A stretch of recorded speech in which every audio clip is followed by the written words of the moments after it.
You're listening to WKDW Radio 97.5 and KDWRadio.com, broadcasting from the Bishop West Real Estate Mobile Tower right here in Northport, Florida.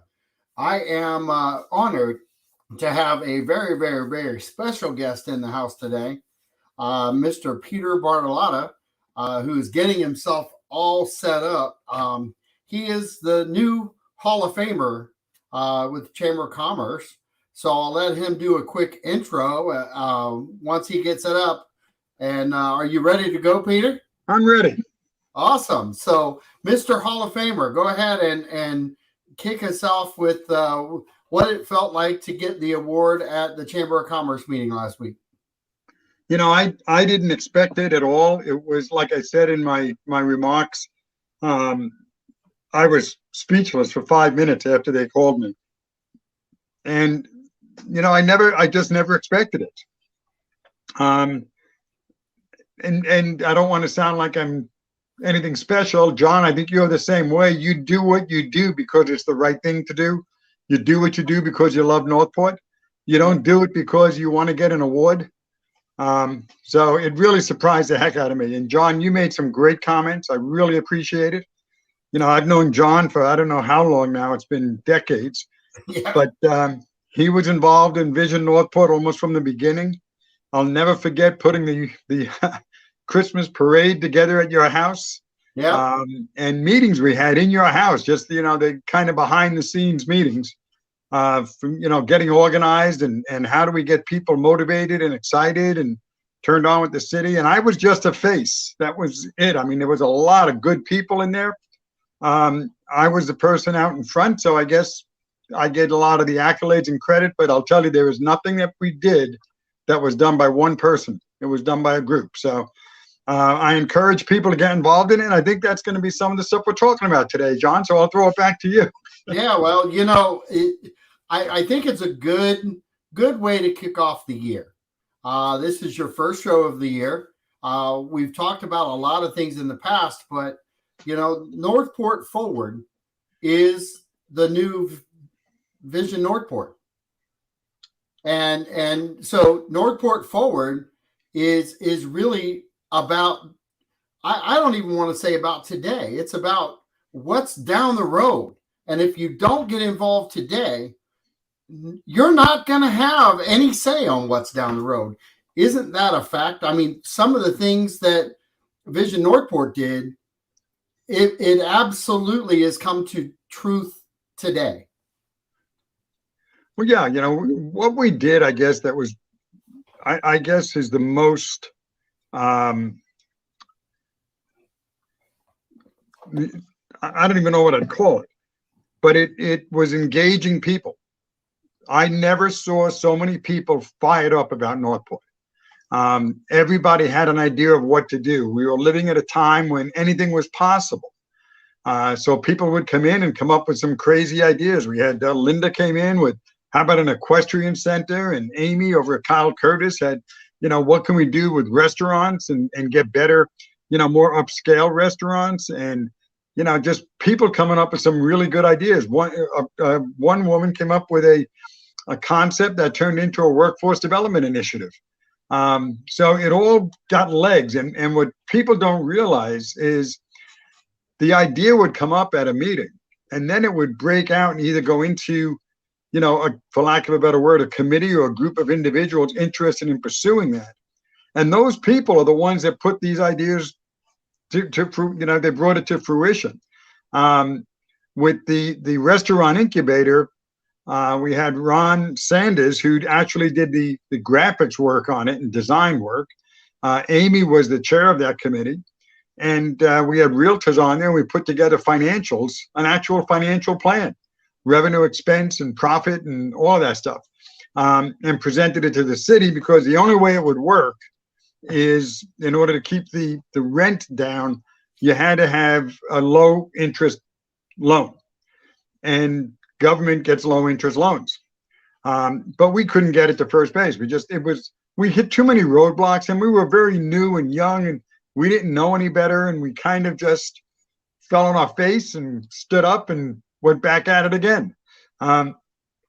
But it was an unbelievable group of people. Those are probably the most treasured years of my life here in Southwest Florida.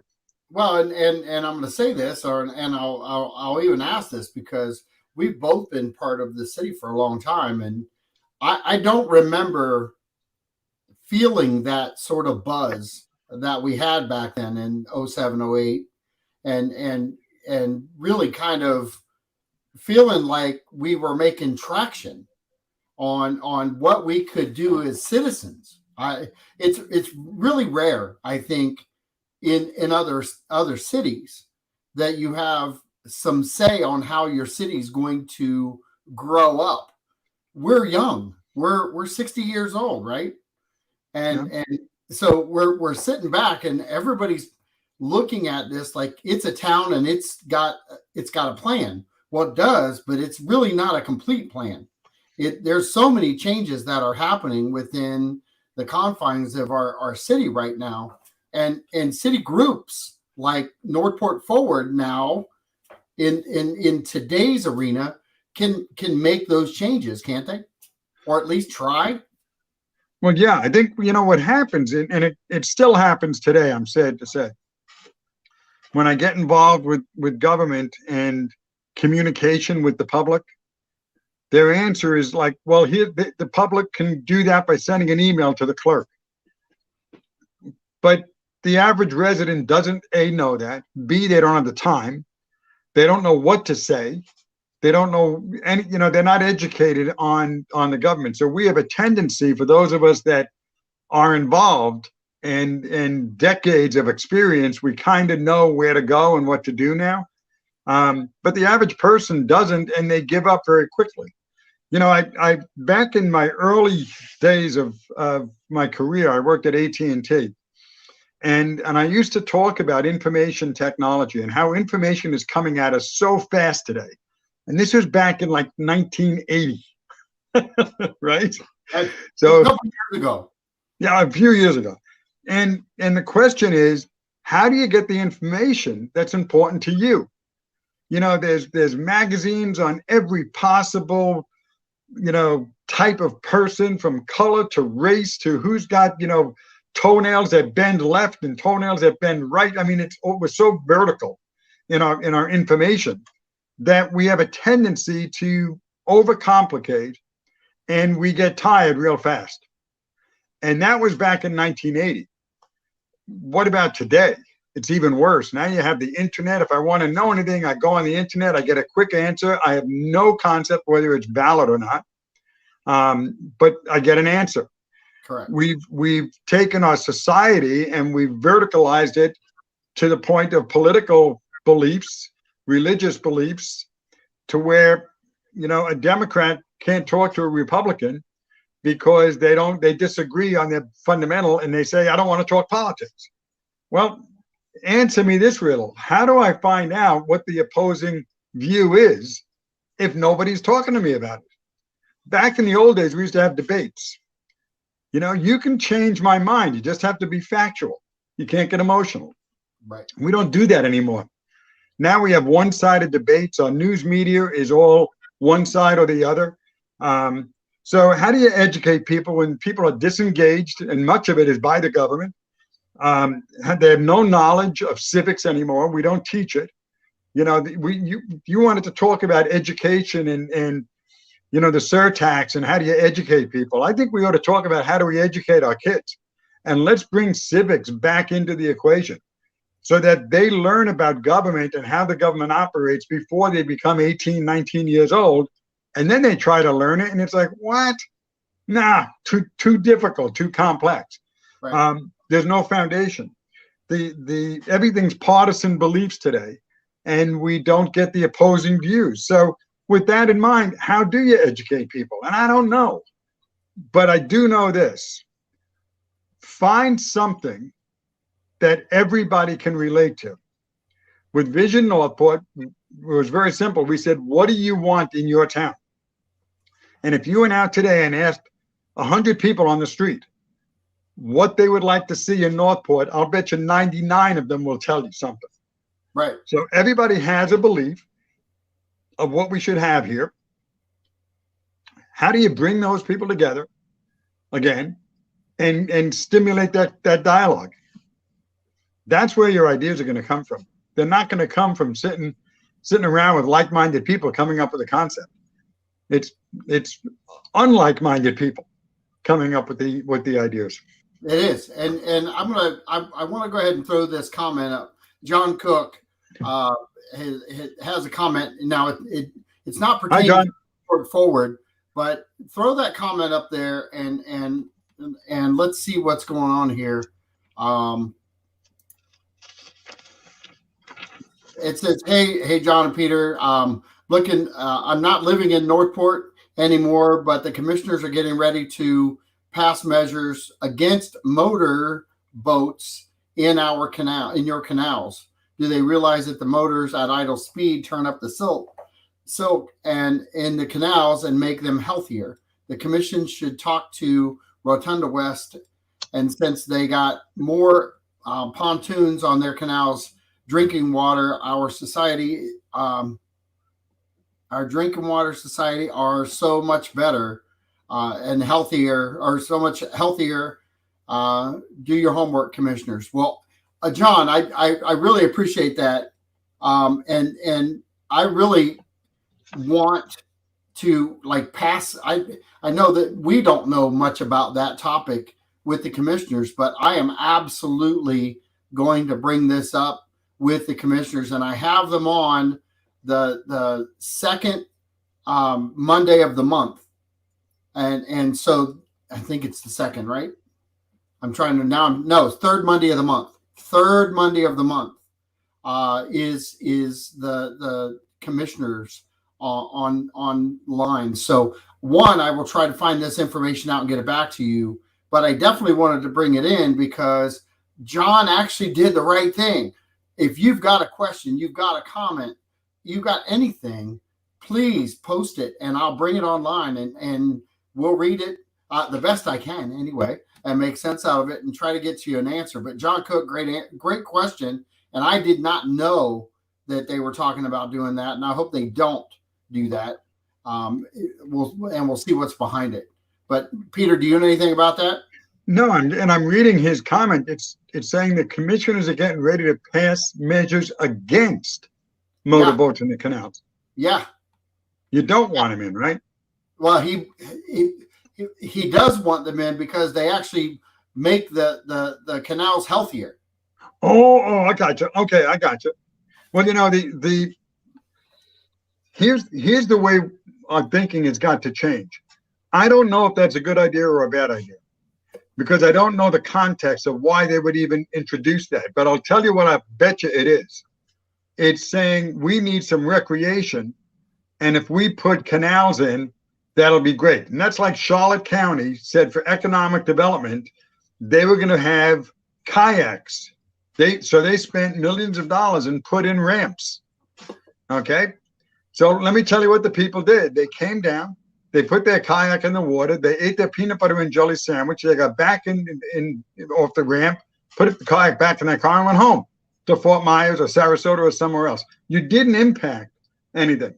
But if you build eco lodges or environmentally sensitive resorts where people can stay, that's how you generate income in travel and tourism. That's how you do it. And then instead of having power boats, put electric boats out there. I was just saw it on Channel 13, Tampa News yesterday or the day before. They've got power boats now that are totally solar driven and electric. And let Northport take a step forward and target the market for being the people who are interested in the environment and want to come to a place like this and see, Florida in its beauty. Now, there are people out there that will challenge that and say, "Oh, we don't want that." But in reality, those are the people you want to come here. You don't want the people that are going to dirty up your environment, throw garbage on the streets, that don't understand how important it is, the ecosystem. The people who do understand it, let them come, let them spend their money here, let them leave with a good time and a smile on their face. Right. But we're talking about doing something without giving it a broad picture. We don't know why they're stopping it, and probably because of some ungodly reason, who knows. but there's no master plan. And without a master plan, anything you do sounds good and anything you do sounds bad. It doesn't matter. That's why I think that this is a great question. And I'm absolutely going to pass this along to the commissioners. And I'm not sure who's on the third Monday of next month, but the third Monday of next month, they better get ready because this is going to be brought back up. I actually want to address it. There's a couple things I want to have them start talking about. We've got, obviously, if this is a hot topic, there's another one. It's the new tree ordinance that's coming out that they're working on. And I don't know that anybody's really talking about that in open forum. I think it's kind of a quiet until it's done type thing. And I really want to know more about it because I as a real estate agent, I not only sell in commercial, but I also sell in the residential. And we have to understand when you change some certain things, are you going to impact the land so much and change what you're doing with the tree ordinance that it's going to impact the value of the land? And I hope they think that through too, because we just finally started to gain traction on land real estate here in Northport. I would hate to see it go backwards. Here's the question I would be asking the commission. In 2 minutes or 5 minutes or 10 minutes, and 10 minutes is a long time, uninterrupted, tell me the vision you have. What is Northport going to look like in 15 or 20 years? And then sit back and let them answer. And then when you talk about, banning boats, then come back and say, how does that affect your vision? When you talk about land acquisition, how does that affect your vision? Because it all starts with a vision and a plan. And I say to people, when you're looking at elected officials, I don't care what position, ask them 3 questions. What are you going to do? How are you going to do it? And what's it going to cost me? And I'll bet you 90% of the candidates out there have no idea. They might tell you what they want to do, but they can't tell you how they're going to do it. And another one you can throw in is what qualifies you to do that? What skill sets do you bring to the table to do that? So what we wind up with are governments that respond and react to knee jerks of the public. One of the things that I'm looking forward to, and I talked to Mr. Fletcher, our city manager, and he is definitely going to be on the show. I've got to schedule a date with him. I'm trying to get our economic development person, Mel, to come on.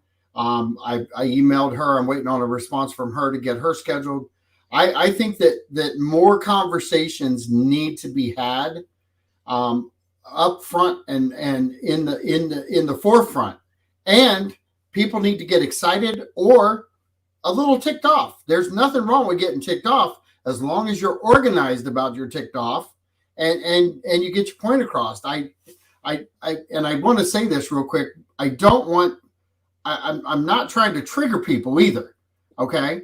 I'm not saying that you can't spout off, but if we're gonna do things in the city, find common ground with common people and then build the team and then go at it. If you're just wanting to knock the city, don't waste your time, commenting with this stuff. I know that John Cook and Chuck are absolutely positively fans of Northport and want it to go in the right way. So I'm not saying that to them. And what I'm trying to get across though is why Vision Northport was so good and why Northport Forward will be so good is it's where you can go to get with like-minded people on any topic and move your idea forward. And it's called commitment to your city. It's called time in to get some things done. And I mentioned this at the awards that you got, that the leadership program would not be here today. It would not be anywhere near where it's at today with Northport if it wasn't for you putting together Vision Northport and Vision Northport saying, yes, that's a great idea. And I'll let you take over here for a few minutes. Yeah, I think the key point on this is, when I look at why Vision Northport, all those great ideas didn't really come to fruition, is there was no plan at the city level that you can take a vision and plug it in. Okay. Without that, they're just ideas. And every time you have an idea, there's going to be another counter idea. So I think it's got to start by saying, and that's why I say, challenge the commission. 10 minutes. That's a ton of time. I could probably do it in 2, but give them 10 minutes to talk about what they see as the city's future. Okay.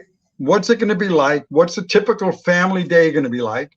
What are the amenities or non-amenities that we have? How do they see it happening? Or what do they see it becoming? I shouldn't say happening. And then talk about how do we get there?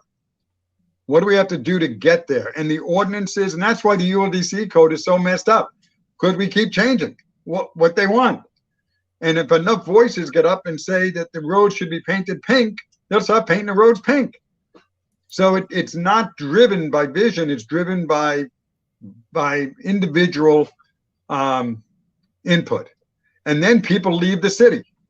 And all their input, what happened to it? It's gone. Right. So I think you got to start with that plan. And the vision we had with Vision Northport is to create a forum for dialogue. That's what we did. And we got people talking. The next step with the Northport EDC was to take many of those visions and how do we incorporate those into a plan, which we did. And then the city has to embrace it, whether it's that plan or their own plan. I don't really care. Just have a plan. And I'll bet if you have 5 commissioners on and you ask them all to give their vision, you'll have 5 different visions. And that's the beginning of the understanding the problem. Well, and you can't have education when we don't have there's not a consistent format. There's not something that you can relate to that's consistent. We don't have that yet. Well, and that is where, and I don't care who the 5 commissioners are. That doesn't matter in the grand scheme of things, because one, we only serve a certain amount of time and then you're done anyway. But you've got commissioners who have their own idea of what the town is supposed to look like and what it will look like when they're done, and all of them are 100% committed to their idea. It's just really hard to move 5 different ideas into one big picture and get it moving forward. So I think that's where we see some common ground on certain topics, is they absolutely can join in, whether it's 3 or 4 of them or all 5 of them. And I think that's the nice thing about it. But then the negative thing about it is sometimes things just get put off and put off and put off. And nothing ever seems to get finalized because the vision, and I liked how you described it, because the vision gets blocked on what they think it needs to go, the path it needs to go down. But go ahead. If I said to you, look, here's my vision of Northport in 10 years, I think we're going to have a first-class medical school.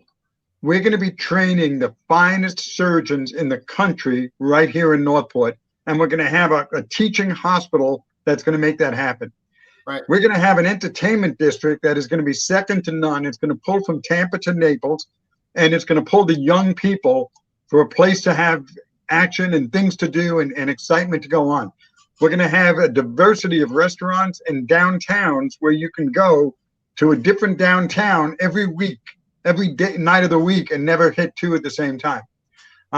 If I showed you that, and I showed you an education system that had a technical college that would train the workforce for tomorrow right here in Northport, and I said, and we do this with a tax base that's equal to or less than anywhere else in the Tri-County area, if not from Tampa to Naples, and we're going to have the finest amenities. I can get people excited about that.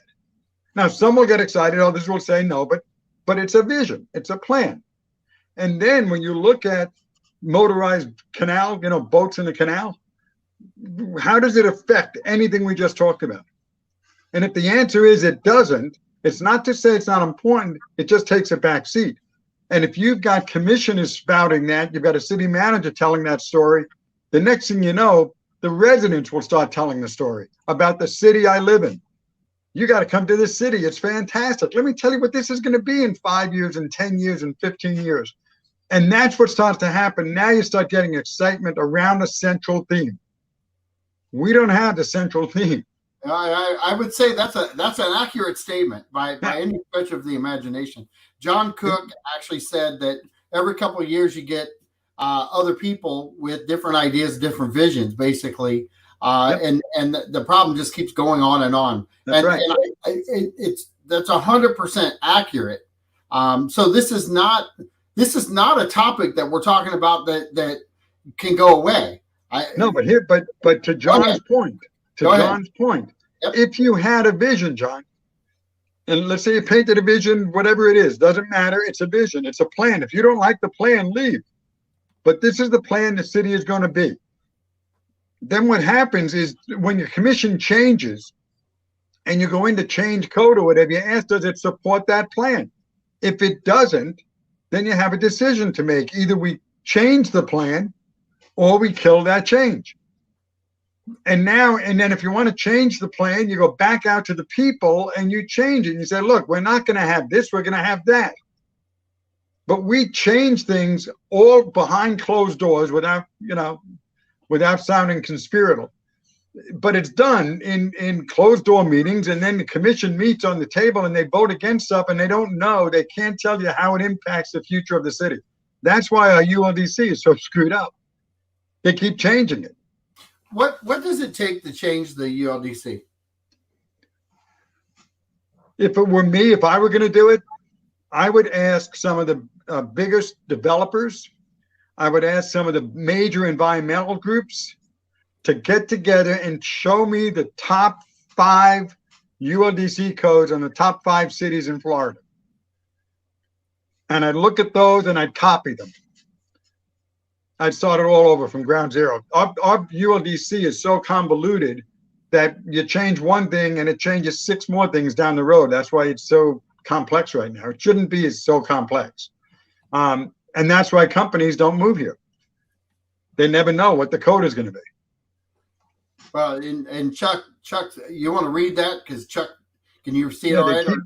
They keep changing it at the whim of development, and it's changed by resolution. What is an ordinance less the consuming for the commission and the administration? Chuck, I'll say they change it at the whim of anybody. It doesn't have to be a developer. It could be environmental groups. It's a lot of it, but there's no plan for what you want the city to be. So as a resident, you got to ask yourself this question: do I want to live here 20 years from now? And ask yourself, what is Northport going to look like? What is it going to be?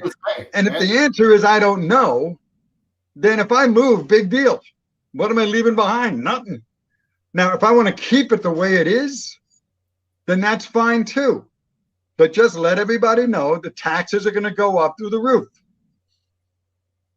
But it all comes down to choices based on facts and based on what's going to happen because of this decision.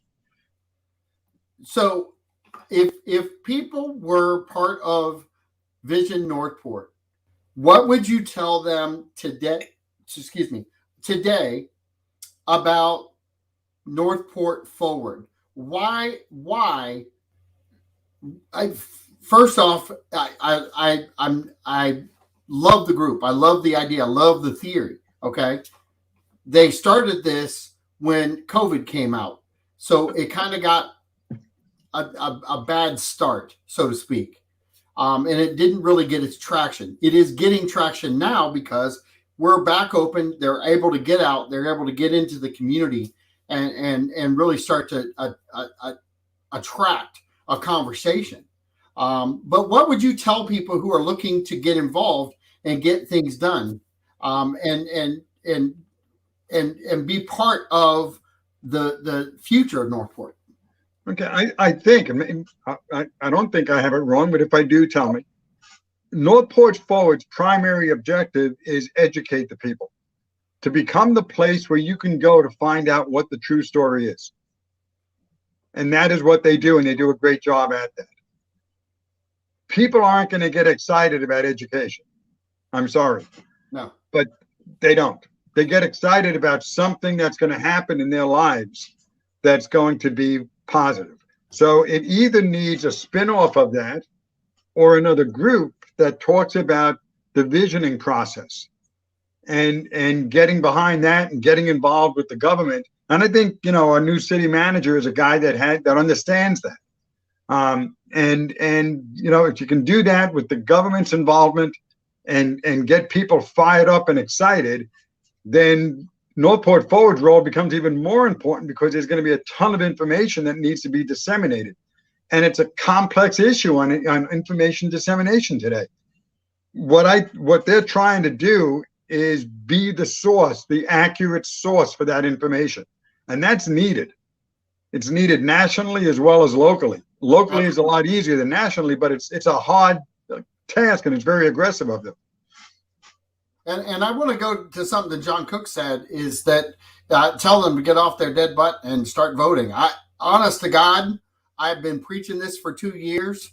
I really want people to hear that, because it's not me saying it now. I've been saying it. I know John Cook's probably been saying it a long time, but people need to learn first off to vote. And everybody tells me, and I get pulled off to the side. Well, now you're telling them to vote, and they don't even know how to vote or what to vote for. You got to break the trend somewhere. You got to get them voting. If you get them voting, they're going to figure out at some point, oops, I made a big mistake. And then they're going to start educating themselves. But if we don't get people used to going to vote, we're never going to change the trends. So give them something to vote for, John. Yeah, well, that's give them something to vote for. That's the problem. If I said to you, if in this election, take your property taxes, this isn't going to happen, by the way, this is just hypothetical to make a point. But if I said to you, whatever you paid in taxes this year is going to be increased tenfold next year. If you don't like that, you need to get out and vote. I just gave you a reason to get out and vote. Most people are going to say, what? Oh, I can understand that concept. I'm going to get out and vote. To get educated, involved in the city, all of that stuff, most people don't have the time or the resources to do that. They have to take it in baby steps. You know, I said it at the meeting when we first started Vision Northport. If you remember, we paid for the meal. We fed you. Yep. Why? We gave you a reason to come. You got to sit down with your neighbors and eat food. I'm Italian, so, you know, food always right around the dinner table always works. And I'm an eater, so I'm good. So we got you there, gave you a reason to come. Yep. And then once you're there, they begin to understand, hey, my voice is important. How do we do that? We got you to stand up and say what you thought. And other people in the room liked it and actually got on your team. I had people crying that they've never experienced that before. You know, they'd come up to me afterwards, very emotional, that I can't believe I had an idea and other people actually sat down with me and talked about it. Wow. I don't know that that's happening today. It isn't. Where's the forum? Where do you do that? There is no forum for it to happen. You know, I said it in the speech too. I kind of hit these key points that I think people forget about. When we had 6 to 8 groups of 6 to 7 people broken down at family table in the conference room, talking about these topics, talking about all this stuff. And then we had to present what we had back to the group. Yep. I still get chills. Because the time and energy that we all put in, and I say we all, it wasn't one person. You were right. You're 100% right. But if that forum was never there, you had city commissioners, you had county commissioners that were attending what we were doing. You had builders who were coming in and doing presentations to us and listening to us. If that momentum, and we've talked, you and I have talked about this in past, but if that momentum would have changed a little bit, if you had it to do all over again, I already know, one, you do it again, but two, you do it differently. And there are certain things that you would keep and cradle, and there was certain things that you would do because you had the involvement of the community. And I think we missed a layer of taking that forward, having that power to move forward. Yeah, that's a great lead in and a great point, because if I had to do it all over again, we made a decision early on that we're not going to get involved in politics. Now, in hindsight, I'm not sure what that even means anymore, but we didn't take political stands. We had 1,000 members. We had clout. We didn't use it. No. Okay, so we became one more presentation. There was no sense of urgency to get anything done. There was no push behind it, and we were trying to be, the nice guys, and weren't going to, push from a political standpoint. So if I had anything to do over again, I'd say you've got to get involved on the political side. Team Punta Gorda is really where I got the idea from for Vision Northport. And they are extremely political.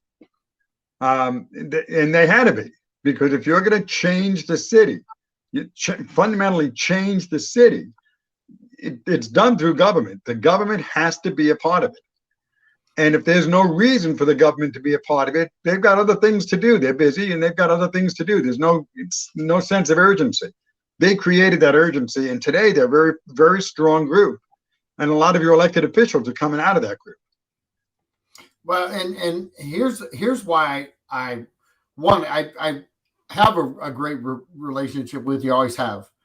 We never 100% see eye to eye, but this is always what we get. We always get to talk. We always get to communicate. We always get to hug each other and tell each other how much we care about each other. That's what I'm trying to get across to the community too, is that just because you disagree with somebody doesn't mean you get to bash them over the head with a ball bat or lambaste them on Facebook. It is such bad practice that I think I really don't I think people realize it makes them look bad, but it also makes the city look bad when we're talking about the city moving forward. This is not a bitch forum. This is actually, let's move it forward. Let's get things going, but let's also get things that you want in this town here. And there's only one way to do that, and that's for people to get involved and create that power. And you're right, and I know you're right about the power that we had. We would have gotten recognized completely different if we would have just, I'm going to take a page off of Northport high school football and flip the switch and really just go ahead and get everything going and made it more political.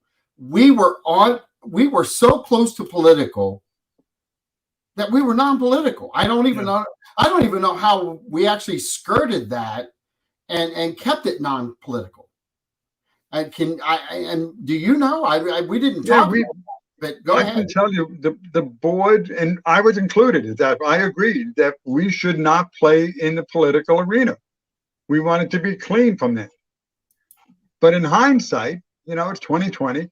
Yep. We probably shouldn't have. We probably should have played a role in the backing commissioners who are running, getting behind programs, and pushing for those agendas. That's how you get it done. Well, and Steve Leclerc, hey Steve, how you doing, buddy? Our disagreements give us an issue starting point to brainstorm problem solving and allow people to actively be part of the community and its development. I agree with that, and 110%. But what he didn't say was beat somebody up over it. Wait a minute. Conversations are a good thing. You don't have to beat anybody up. Right. But you do have to say, we have this number, our membership is this much. Yep. And if we have to bring them to a meeting to hear people say things that are that we believe are not in the right direction, we have the right to do that. And that's how you get involved politically. You don't, it's not strong arming per se, but people need to understand. And you need to get behind candidates who share a vision for Northport. That's a vision that is shared by the rest. Or get, I want to see the city come up with a vision. I've been asking for this, for decades now. I still don't have an answer to the vision of Northport. What is it going to be? Tell me how I'm going to spend my day 10 years from now or 20 years from now. And there's no answer. And you know who I'm going to be curious to sit down with? And this is the honest God's truth, because I've heard really great things about Jerome. Yep. I can't wait to sit down with him and ask him that question. He's new here. I want to know where he's going to be, or where he wants to take us on 2 year, and then where he thinks we could be 10 years out, 15 years out. But follow that up with, how do you do that? And, and now you can say, what can we do to help you get there? There are organizations that have done extremely well within our community. We've got a lot of Steve Leclerc. He's got the church where they move things forward. We've got another church that does the food bank, and it's a spinoff of what they used to do there. But it's amazing to me that we can pull these people together to feed people. All walks of life, feed people. We can pull them together to do different projects within the community. It really surprises me when it comes to talking about the community and what you want the community to be. I don't understand where that traction then goes away, because I'll tell you what it is.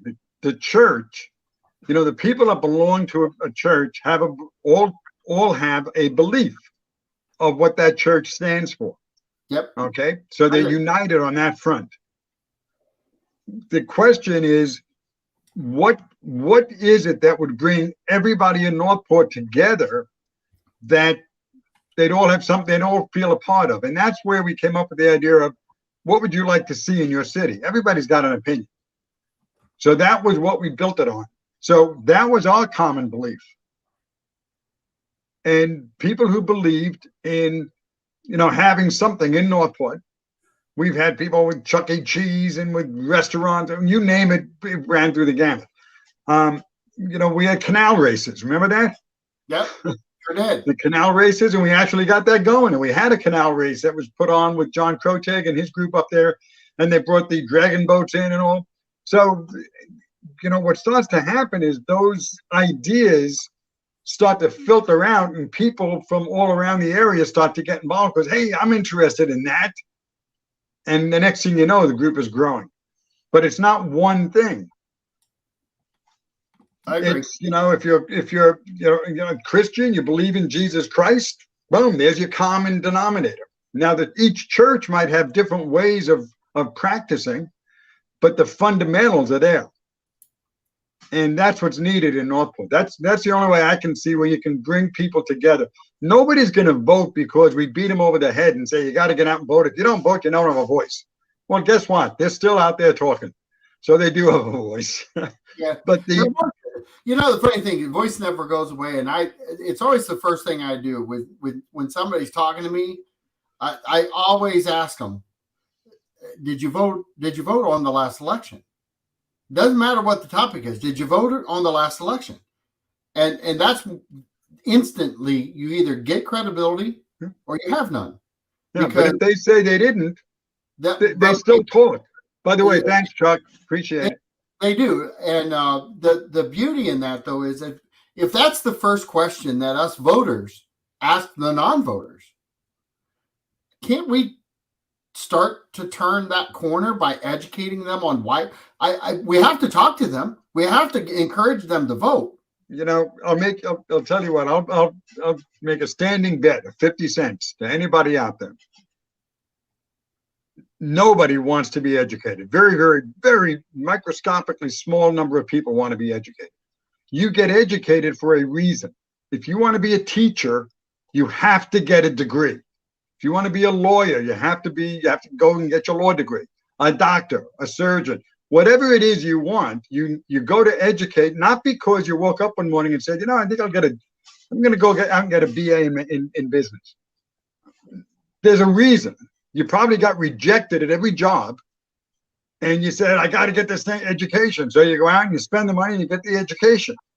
So we keep talking about educating people. We give them, there is no incentive to be educated. What are you going to do to incent me to get educated? That's true. What, that you can be a better voter? They'll turn around and say, I don't vote anyway, so who cares? But if you don't, if you want to get educated, if you want to see Northport grow up to be this, whatever their vision is, then we need you to get involved. We need you to do something. And people can say, I like that vision. I want to be a part of that. I can do something. And this is back to the army of 1,000, because that army was built pretty much one at a time to 1,000. And I gotta believe if we did it once with 20,000 people here, we've got close to 100,000 people here now, I bet. Yep. Can't we find 1,000 people that have a vision of Northport or want to talk about the vision of Northport? And Northport Forward is actually going to be on my show on the third Friday of next month, the 18th. They're going to be on the show talking about what they're trying to do, what they're trying to get started. And Northport Forward is the new mechanism, one, to get information and streamlined information. So yeah, if you're struggling getting educated and you really don't want to do hours and hours of research, you can go to Northport Forward. You can get that information. You can actually get on the city website and find out just about anything you want to find out. They're not hiding the information. It does take time to cipher through sometimes, and that's the beauty in what Northport Forward is trying to do in streamlining that information. Do you want to add anything into that, Peter? Yeah, I think to do what you want to do on the visioning process, two different schools. I think you need an Northport Forward. You also need another group that's out to come up with ideas. And they run on two different platforms. They should work together. They should complement each other. But I think if you ask them to do the visioning process, it's going to take away from the critical work they're doing on getting information. Because it takes a lot of effort. It's a lot of work. It's not easy. I was blessed because I was consulting and I had a lot of free time. So I could invest that time. But maybe Chuck starts it. Let me know. I'll be there. Let me know when you want to do it. I'll throw a challenge out to you. Let's invite some people and sit around a table and let's have a discussion. Let me know when and where. I'll be there. And you know what? There's something to be said about all of the times that we did that. At the very beginning, we did it with small numbers, and then they grew.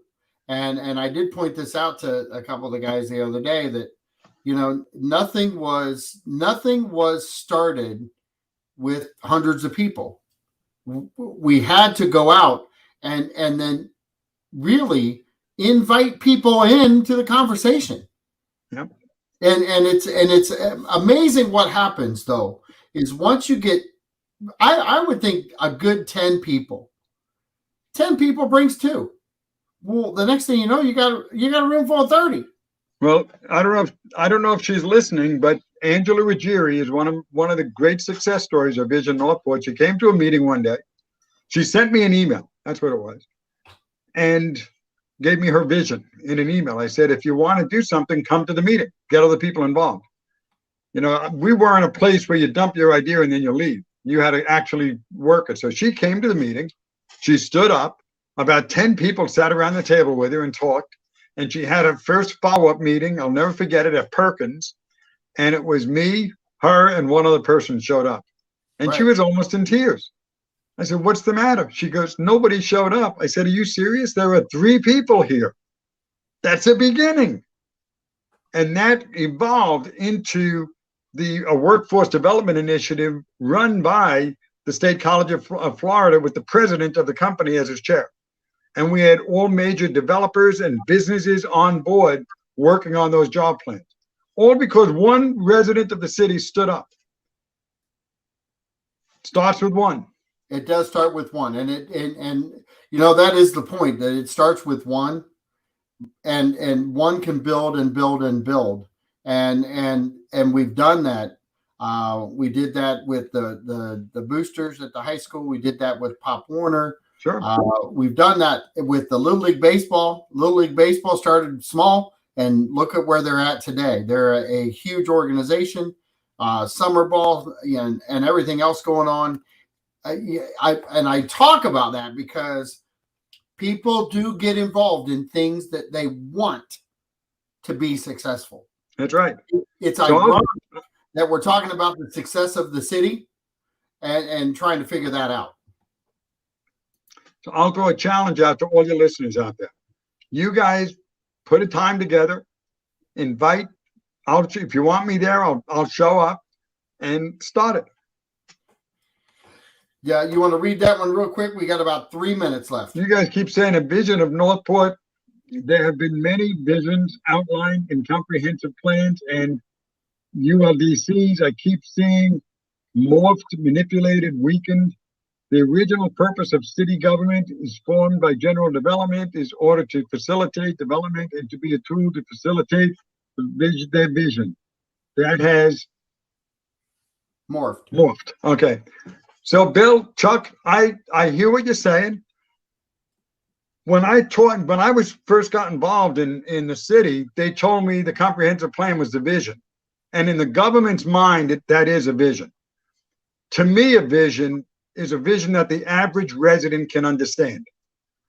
And that's made up of pictures showing me what a quote unquote downtown might look like, what kind of businesses are going to be here.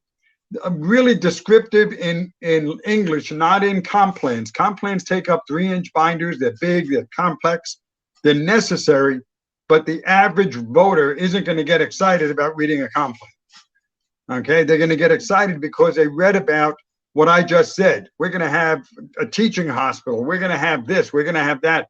And you can say, how are you going to do that? And you say, let me show you what we have to do to make that happen. And then you get people excited. You don't get them excited because of a comp plan or a ULDC. If you do, then I suggest that person needs to get a life. I mean, those are the most boring things in the world. But talk about, when we came up with the restaurant concept, the incubator, it was because they wanted high scale restaurants, upscale restaurants. Right. Well, upscale restaurants will follow the rooftops. And if there's no rooftops here with the high income, they're not going to come. So we said, what if we built our own facility? And that's what we did. And there's very detailed plans, financial, architectural, et cetera, on what these things might look like. The problem we had is we couldn't get funding through the private sector that would equate to an affordable rent. Now, if the city did it, the outlay to the city was nothing. All they were doing was co-signing. And they got the revenue stream from the rent. So it was all bought and paid for. You could almost open up 5 or 10 of these things all around the city. And it would have had 4 or 5 different restaurants inside of one restaurant, one place. So it was a really cool concept. All came about because of a dialogue, of a conversation. Right. And we've got to do more of this. I had so much more I wanted to talk to you about, because I know that you know a lot about the surtax, and we'll definitely hit that up next month when you come back on. Okay. I've got a whole lot coming up on the next few shows that I really hope people will chime in, share the information. Even if you share this information, there's ears out there listening. The more this gets shared, the more it gets viewed, the better off it is for our city. But I've got to go because our time is done. Yes. Peter Bartolotta, congratulations, Mr. I enjoyed it. Hoffman. Thank you. And this is John Rawlings with Real Talk Radio saying,